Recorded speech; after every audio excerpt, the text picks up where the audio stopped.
Olá, está começando mais um programa Crescendo em Cristo aqui pela Rádio CPT, a rádio que é uma boa companhia para você. Eu sou o comunicador, pastor André Plummer, pastor da Igreja Evangélica Luterana do Brasil, pastor aqui em Canoas, no Rio Grande do Sul. E é uma alegria ter você ouvindo a nossa rádio. Quero me convidar a interagir conosco através do Facebook, www.facebook.com/Rádio da IELB e também pelo YouTube, youtube.com/RádioCPT. Você também pode enviar sua dúvida para o nosso e-mail, contato@radiocpt.com.br. Anote aí também o nosso WhatsApp, 51 99 348 9360, e mande a sua pergunta. Você também pode ouvir o Crescendo em Cristo diretamente em nosso podcast. Você também, inclusive, pode fazer download desse programa e ouvir quando e onde quiser.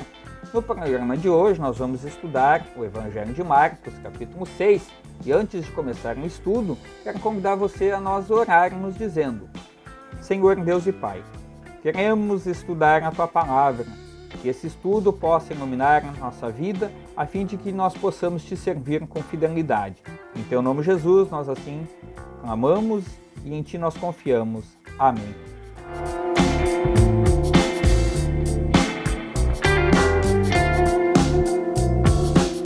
Fica o convite, pegue a sua Bíblia e vamos fazer junto a leitura do texto do Evangelho de Marcos, capítulo 6, quando nós lemos assim: Jesus voltou com os seus discípulos para a cidade de Nazaré, onde ele tinha morado. No sábado começou a ensinar na sinagoga. Muitos que o estavam escutando ficaram admirados e perguntaram: de onde é que este homem consegue tudo isso? De onde vem a sabedoria dele? Como é que faz esses milagres? Por acaso ele não é carpinteiro, filho de Maria? Não é irmão de Tiago, José, Judas e Simão? As suas irmãs não moram aqui? Por isso ficaram desiludidos com ele. Mas Jesus disse: um profeta é respeitado em toda parte, menos na sua terra, entre os seus parentes e na sua própria casa. Ele não pôde fazer milagres em Nazaré, a não ser curar alguns doentes, pondo as mãos sobre eles, e ficou muito admirado com a falta de fé que havia ali. Jesus ensinava nos povoados que havia perto dali. É interessante a gente observar que na sua própria terra, Jesus não é conhecido como Jesus, o Messias, mas o filho do carpinteiro, filho de Maria, irmão de Judas, Simão, José. O irmão daquelas meninas que moram aqui na aldeia também. E eles ficaram desiludidos, porque imagina como que um filho de um carpinteiro seria o salvador do povo de Israel. Mas é importante a gente destacar que naquele contexto as pessoas esperavam não um Salvador como nós conhecemos e como Jesus é, mas eles esperavam normalmente, e essa era a esperança deles, que viesse um Salvador para livrá-los do jugo romano, do Império Romano que estava oprimindo o povo. Então eles tinham esse tipo de esperança e eles ficam desiludidos com ele. Porque tudo bem que Jesus tivesse um bom conhecimento e ensinava com autoridade, mas não era esse Jesus, não era ele que eles esperavam. Talvez alguém da alta sociedade para libertar o povo, não um servo humilde de Deus, conforme Jesus sempre se demonstrou ser. E é interessante também a gente observar que as pessoas, elas rejeitam a Jesus. E ele não pôde fazer milagres em Nazaré, a não ser curar alguns doentes, pondo a mão sobre eles. E ele ficou admirado com a falta de fé que havia ali. Jesus ele fica realmente bastante admirado. Não apenas os líderes religiosos, políticos, se colocavam contra Jesus, mas também aqueles que são os mais próximos dele. Isso é um motivo de admiração e nos mostra que Jesus realmente ele tem uma preocupação e quer que as pessoas sejam salvas. E logo depois, na sequência do texto, do versículo 5 até o versículo 13, nós percebemos que Jesus envia os seus 12 discípulos em missão. Ele manda eles de 2 em 2 a fim de que eles anunciem e vivam na prática tudo aquilo que Jesus já tinha ensinado sobre o reino de Deus no meio do povo. Diz assim o texto: ele chamou os 12 discípulos e os enviou 2 a 2, dando-lhes autoridade para expulsarem espíritos maus. Deu ordem para que não levassem nada na viagem, somente uma bengala para se apoiar.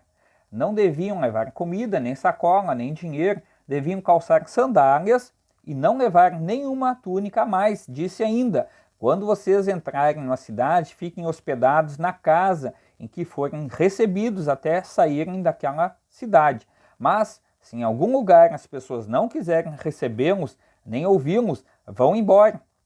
E na saída, sacudam o pó das suas sandálias, como sinal de protesto contra aquela gente.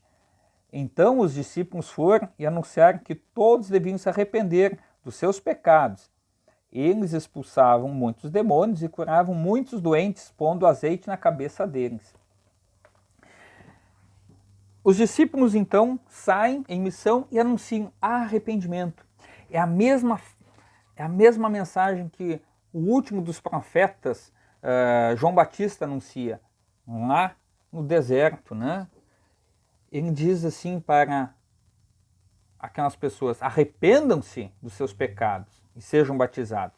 E Jesus também tem o mesmo discurso, a mesma mensagem, a necessidade do arrependimento, porque o reino de Deus está próximo. E essa também é a nossa mensagem: arrependam-se porque o reino de Deus está próximo. Um exemplo, essa mensagem que eu citei de Jesus, você pode achar lá em Marcos 1, versículo 15, quando ele diz: chegou a hora e o reino de Deus está perto, arrependam-se dos seus pecados e creiam no Evangelho. E os discípulos ainda curavam doentes, expulsavam demônios, mas é bem diferente do que hoje é feito. Naquele contexto tinha toda uma manifestação demoníaca, em especial, diferente do que você vê hoje nessas igrejas de televisão, onde alguns fazem teatro, as pessoas são pagas para expulsar demônios, para dizer que estão incorporados. Interessante que quando a gente assiste a esses programas televisivos, a gente vê que as pessoas estão expulsando demônio e o demônio sempre de novo volta, né? É interessante. Mas enfim, voltando aqui. Quero convidar você a pensar que também os discípulos, eles colocavam azeite na cabeça das pessoas. O azeite tinha essa função de aliviar as dores, né? E vinho também era colocado para desinfectar o local machucado. A morte de João Batista, na sequência, tem o relato que João Batista literalmente perde a cabeça, ou melhor, a cabeça dele é encomendada numa bandeja, por ser mensageiro da palavra de Deus, ser fiel. E hoje em dia a gente vê muita perseguição religiosa também, né? Mas enfim, vamos lá. O rei Herodes ouviu falar de tudo isso o rei Herodes ouviu falar de tudo isso porque a fama de Jesus se havia espalhado por toda parte. Alguns diziam: esse homem é João Batista, que foi ressuscitado, por isso esse homem tem poder para fazer milagres.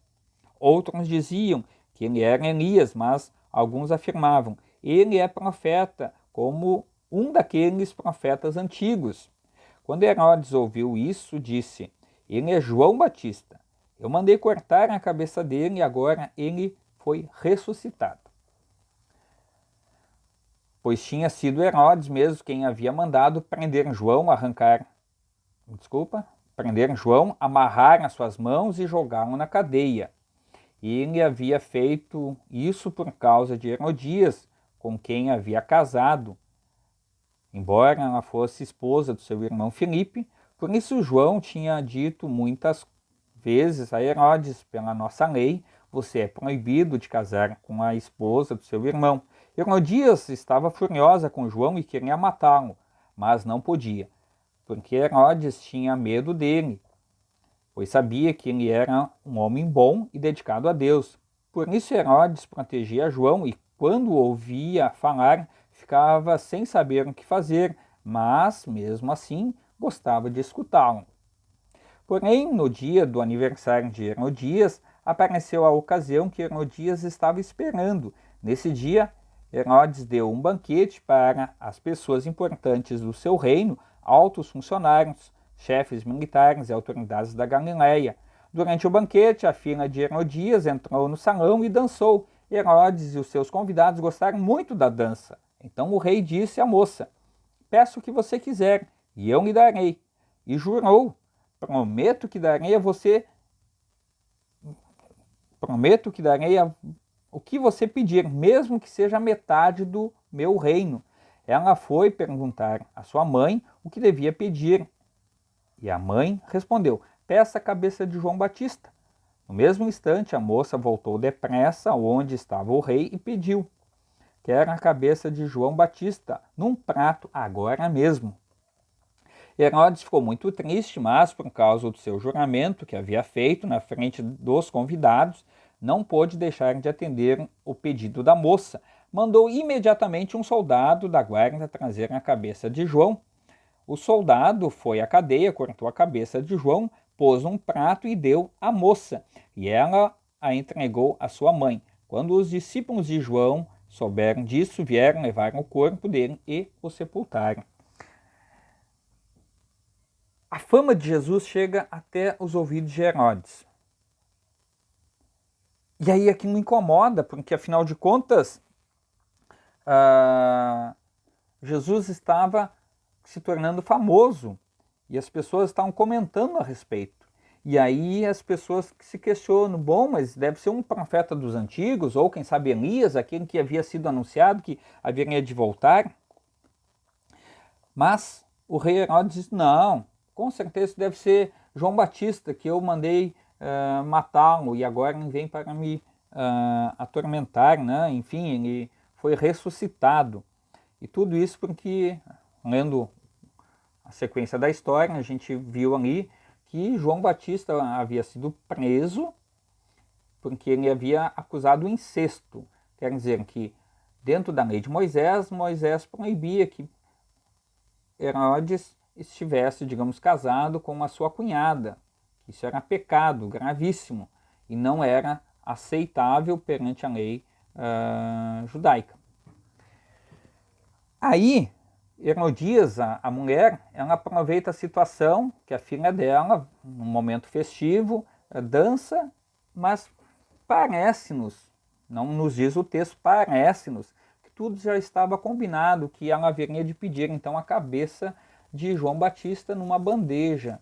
E como ele havia jurado, ele acaba tendo que atender esse pedido.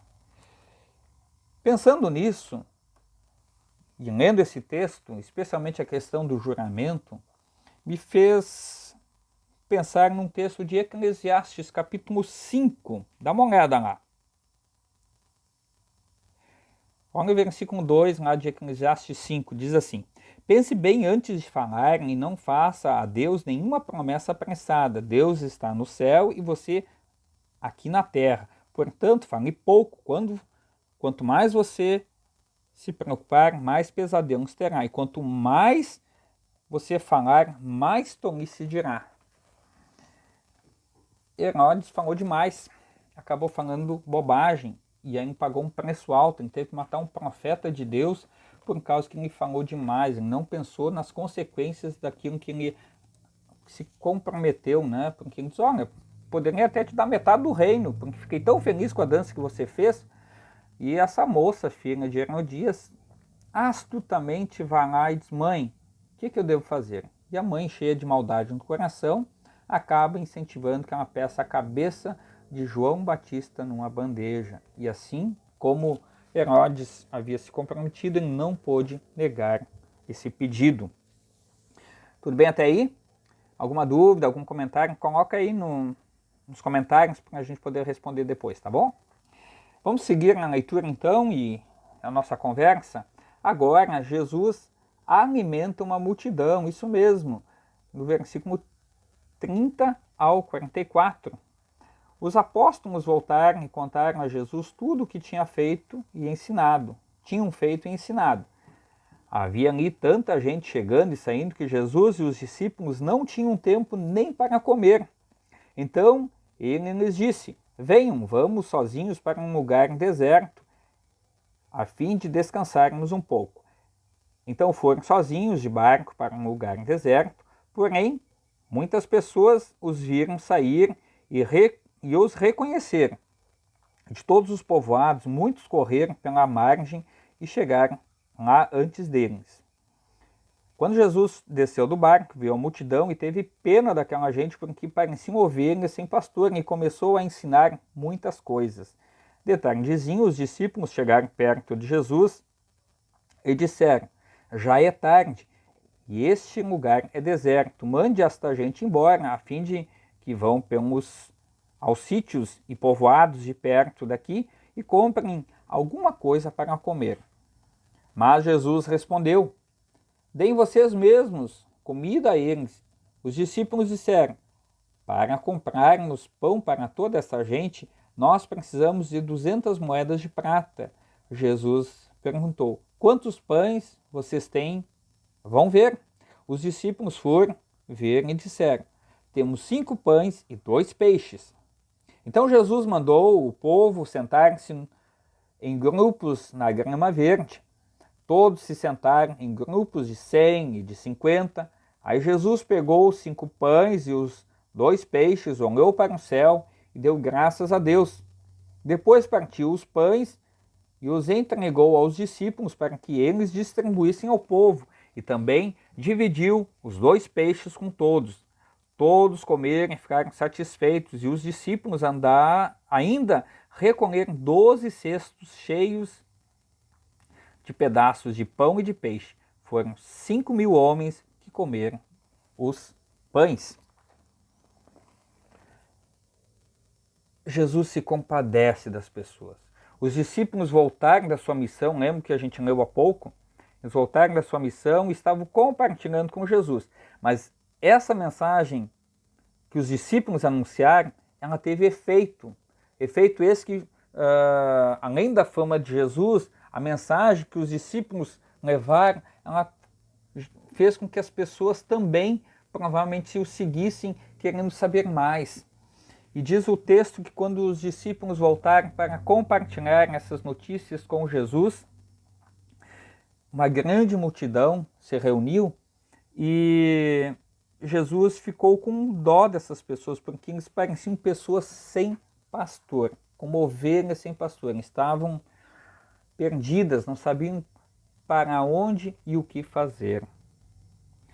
Cabe lembrar que a liderança, os líderes judeus, eles tinham essa função de preparar o povo para a vinda do Salvador. O Salvador estava no meio do povo. E aí o Salvador olha para o seu povo e vê que este povo ele está perdido, não tem orientação. Os líderes que deveriam ter ensinado o povo, admoestado o povo, não fizeram isso. Isso realmente deixa Jesus bastante comovido e começa então a ensinar, a preparar um povo para que conheçam mais sobre a palavra de Deus.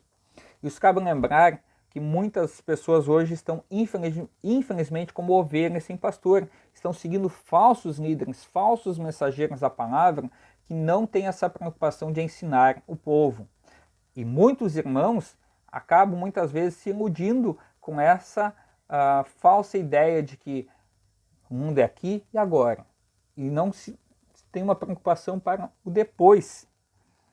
E diz o texto, na sequência desse grande milagre de Jesus, que com apenas 5 pães e 2 peixes foi o suficiente para alimentar 5.000 homens. É muita gente, se você olhar pensando em comer a partir de 5 pães e 2 peixinhos. É bastante gente e mesmo assim Jesus misericordiosamente os atendeu. Jesus anda em cima das águas, vamos ver isto? Versículo 45 ao 52, vamos ver? Logo depois Jesus ordenou aos discípulos que subissem no barco e fossem na frente para o povoado de Betsaida, no lado leste do lago, enquanto ele mandava o povo embora. Depois de se despedir dos discípulos, Jesus subiu um monte a fim de orar ali. Quando chegou a noite, o barco estava no meio do lago e Jesus estava em terra sozinho. Ele viu que os discípulos estavam remando com dificuldade, porque o vento soprava contra eles. Já de madrugada, entre as 13 e 6 horas, Jesus foi até lá andando em cima da água e ia passar adiante deles. Quando viram Jesus andando em cima da água, os discípulos pensaram que ele era um fantasma e começaram a gritar. Todos ficaram apavorados com o que viram, mas logo Jesus falou com eles, dizendo: coragem, sou eu, não tenham medo. Aí subiu no barco com eles e o vento se acalmou. Os discípulos estavam completamente apavorados. É que a mente deles estava fechada e eles não tinham entendido o milagre dos pães.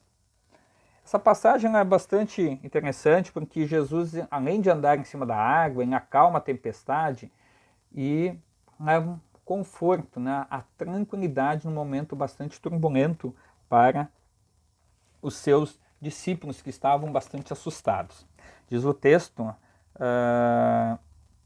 lá no versículo 50, né, todos ficaram apavorados com o que viram. Quanto mais Jesus mostra quem ele é, menos os discípulos conseguem enxergar isso. O que estava faltando para os discípulos enxergar quem Jesus realmente era? Se você observar, que nem no Evangelho de João, capítulo 14, Jesus promete o envio do Espírito Santo para que congregasse, reunisse o povo e tirasse o medo, as dúvidas. A presença de Deus e do Espírito Santo na vida dos discípulos, e a gente vê isso no dia de Pentecostes, fez com que eles perdessem o medo das autoridades e professassem a Jesus e fossem ousados em anunciar a mensagem de salvação. E Deus e o Espírito Santo agem por meio da palavra de Deus. Por isso que é tão importante que nós, que já fomos batizados, que cremos em Cristo Jesus, tenhamos contato com a palavra de Deus, para que nós sejamos também ousados em falar em Jesus, crer em Jesus e compreender, porque Deus e o Espírito Santo abrem a mente das pessoas e permite o entendimento na sua totalidade, permitindo que o medo, as angústias sejam colocadas de lado. E importante também a gente observar que Jesus, nos momentos difíceis, ele vai ao encontro dos seus discípulos, cuida deles. Então, quando você estiver abatido, fragilizado, lembre-se que Jesus está e continuará do teu lado. Afinal, que nem em Mateus 28, versículo 20, ele vai dizer assim: e lembrem disto, estarei com vocês até a consumação dos séculos. Tá ok? Vamos seguir então no último bloco, do versículo 53 ao 56, quando nós queremos ler o texto que diz assim: Jesus e os discípulos atravessaram o lago e chegaram à região de Genezaré, onde amarraram o barco. Quando desceram do barco, o povo logo reconheceu Jesus. Então eles saíram correndo por toda a região, começaram a trazer os doentes em camas e os levaram para um lugar onde sabiam que Jesus estava. Em todos os lugares aonde ele ia, isto é, os povoados, nas cidades e nas fazendas, punham os doentes nas praças e pediam a Jesus que os deixasse pelo menos tocar na barra da sua roupa, e todos os que tocavam nela ficavam curados. Você observou que no versículo 52, Jesus nos é dito que os discípulos não tinham entendido o milagre dos pães? Quanto mais Jesus começa a se revelar, menos seus discípulos o compreendem. E o povo, no primeiro momento a gente viu lá em Nazaré, o povo assim começa, digamos assim, desdenhar de Jesus, não crer nele como Salvador, como mensageiro de Deus. Mas as pessoas aos poucos elas começam a compreender que Jesus talvez possa realmente ser este libertador que eles esperavam, que eles iam para aquele libertador que ia vencer os invasores e expulsá-los da sua terra. E aí nos é dito que as pessoas simplesmente estavam preocupadas em curas, sim, curas momentâneas, não na mensagem de Jesus, mas aquilo que Jesus podia lhes fazer na vida do seu dia a dia. Bom, estou com enfermidade, então Jesus há de me curar, nem que eu toque na aba da sua capa, seria talvez o suficiente, conforme eles pensaram. É mais ou menos aquilo que está lá no Evangelho de Marcos, capítulo 5, no versículo 27. Vamos dar uma lida lá? Lá diz assim, ó, falando da mulher hemorrágica, que crê em Jesus, ela confia que se pelo menos ela tocasse na aba, na barra das vestes de Jesus, seria o suficiente para que ela fosse curada da sua hemorragia já de muitos anos, né? O texto lá de Marcos diz assim: ela havia escutado falar de Jesus, então entrou no meio da multidão e, chegando por trás dele, tocou na sua capa. As pessoas, elas querem pelo menos tocar na capa, afinal de contas Jesus era o grande mestre, né? A gente viu um pouquinho antes lá, que inclusive Herodes começa a pensar de que ele talvez fosse Elias, ou um grande profeta, ou até mesmo João Batista, que havia sido ressuscitado, afinal de contas era um homem de Deus. E aqui as pessoas não fazem diferente, né? Novamente o povo então reconhece Jesus e todos correm atrás dele procurando cura para as suas doenças. Quanta gente hoje, né, acaba ouvindo uma mensagem, determinado líder religioso faz curas e milagres. Basta pôr as mãos, expulsa demônios, faz isso e aquilo, e muitas pessoas correm atrás. É isso que Jesus quer do seu povo? É isso que ele queria que as pessoas desejassem que ele fosse? Na verdade, o que Jesus quer é que as pessoas creiam nele como único e suficiente Salvador. Queridos irmãos, ainda poderíamos falar muitas coisas, pegar cada um desses 56 versículos e conversarmos, falarmos muito, mas a ideia era a gente trazer um pouquinho para que você se sentisse aguçado a pensar a respeito da leitura bíblica e quanto ela é significativa na nossa vida. Que Deus te abençoe, te guarde e dá uma sugestão: não perca amanhã o privilégio que você terá de acompanhar o capítulo 7 do Evangelho de Marcos, que é a sequência, né? Nós estamos estudando o Crescendo em Cristo, o Evangelho de Marcos. De maneira muito especial, quero convidar você para encerrarmos fazendo oração dizendo: Senhor Deus e Pai, agora que nós lemos, meditamos na Tua Palavra, permita que Teu Santo Espírito opere e faça a Tua vontade em nossa vida. Em Teu nome nós assim oramos e Te agradecemos. Amém. Legal! Neste programa o nosso estudo vai ficando por aqui então, mas não perca a próxima edição, que irá continuar com o texto de Marcos, capítulo 7. O Crescendo em Cristo vai ao ar de modo inédito às 7 horas da manhã e reprisado às 6 horas da tarde, sempre de segunda a sexta-feira. Assista a estes e outros programas em facebook.com/Rádio da IELB, também no youtube.com/Rádio CPT. Baixe este episódio em radiocpt.com.br/podcast. Muito obrigado pela sua audiência. Não esqueça de divulgar a programação da CPT nas suas redes sociais. Foi um prazer ter você estudando a Palavra de Deus e crescendo em Cristo, na fé, junto com a gente. Que a paz de Jesus esteja com você e com a sua família. Um grande abraço e até o próximo programa.